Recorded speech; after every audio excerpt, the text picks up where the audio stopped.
Mr. Transformers 96 here with another Marvel Legends review. This time we have from Black Panther, Nakia. I believe that's how you pronounce the name of this character, played by Lupita Nyong'o in the new film. So I'm very excited for the new movie.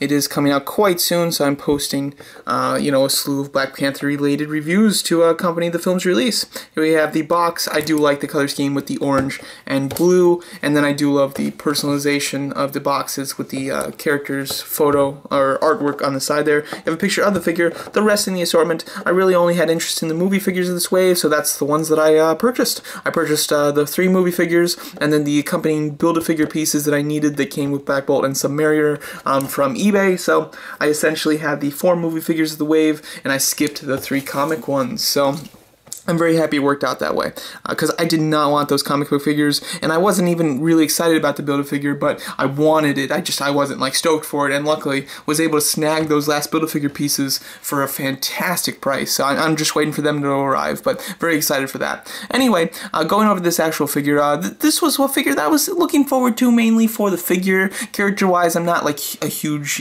she's not a big draw for me for the movie. I think Dolor Malage, sorry, it's hard to pronounce, but his elite kind of all-female bodyguard unit, I think that that's an interesting concept in the film, so I'm excited for that concept as a whole. Here we have the one played by Lupita Nyong'o, who's, I'd say, the best actor of the actresses playing the Dolor Malage. The only other one is the Build-A-Figure, who's being played by the actress from Walking Dead. So yeah. But going over the actual figure here, first of all, the head sculpt, I think the head sculpt is pretty solid. I actually do like it, especially from like a slight angle. That really represents, or really, is a good likeness to the actress. I think that it does look quite good. From the sides, I think it looks good too. Straight on is probably the worst position, but it still doesn't look that bad. But from any sort of angle, I think that it is a solid head sculpt. I do like the likeness in there as far as there's lots of nice detail, especially in the eye section. I think that they've captured a lot of really minute detail, which is quite cool.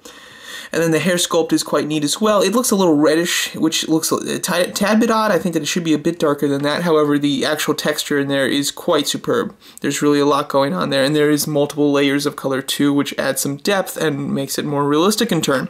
The costume itself is excellent as far as the detail is concerned. The detail in this figure is fantastic. There's just detail throughout the entire thing. It looks very royal, which I do love, as obviously that represents Wakanda, so I do like that quite a bit, and has tribal design work in it, which is the perfect representation of Wakanda. It's very tribal, but at the same time it's very advanced in its tribal nature and very royal. So that's perfect for the costume.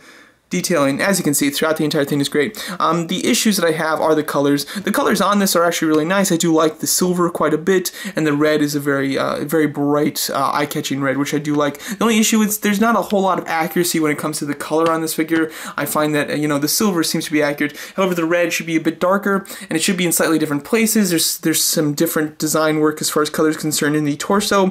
The legs here are really completely off. I mean, so much so that when I first got this figure, I thought, does she have engravings on her legs, in the movie? Because I thought that was like her actual skin for a second, and because it's the same tone that they use on her face, and I know Eric Killmonger has the actual dots all over his body, which I assume he uses to transform himself and give him the Golden Jaguar costume, like we see in the film. So I was almost thinking that she had design work like that on her legs, but I looked it up and no, they got the design work completely right. But these are pants; these aren't her actual legs. And in the film, they're more of a darker brown, and there's also red in there too, which they completely ignored. And then the boot section, they've just done black, and in the movie, it's a dark brown, the same brown that's on a portion of the pants as well. So they completely ignored that. I'm very disappointed. I think that is, it's easy stuff to fix. The detail work should have been the harder part of this figure, and the paint should have been a much easier task. But instead, they got the detail work down pat, and then they kind of failed on the paint. So that is quite disappointing, I must admit.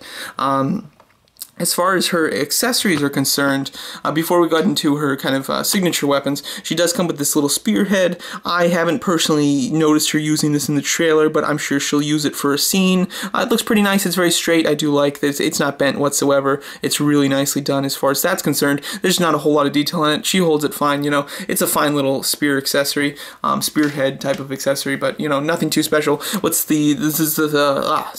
special accessories are these kind of, I don't know what you call these, Sonic Tron disc things here.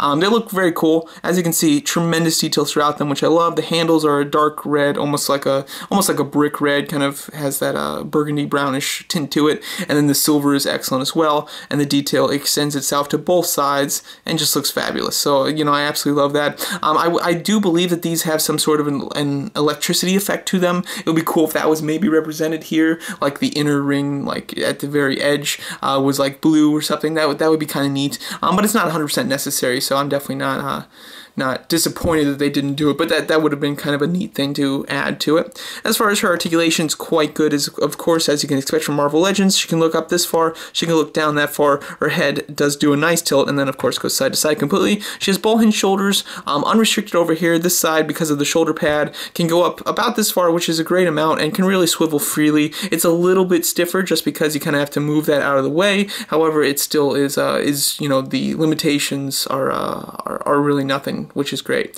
She has hinge swivel elbows, which hinge full 90 degrees, hinge swivel wrist. She has a ball jointed upper torso, which goes to the side an extreme amount, goes back quite far, which I do like, and then goes forward extremely far as well. So the ball jointed upper torso is fantastic. I absolutely love it. Ball jointed hips, which can go up a full 90 degrees and can go out really far as well. That's something that, you know, Marvel Legends used to have issues with, as far as, like, you know, the articulation was great, except from the side, like the way that the legs do the splits, they didn't go this far. But nowadays they seem to be really nailing it when it comes to that. At least with movie figures, they have a great split to them.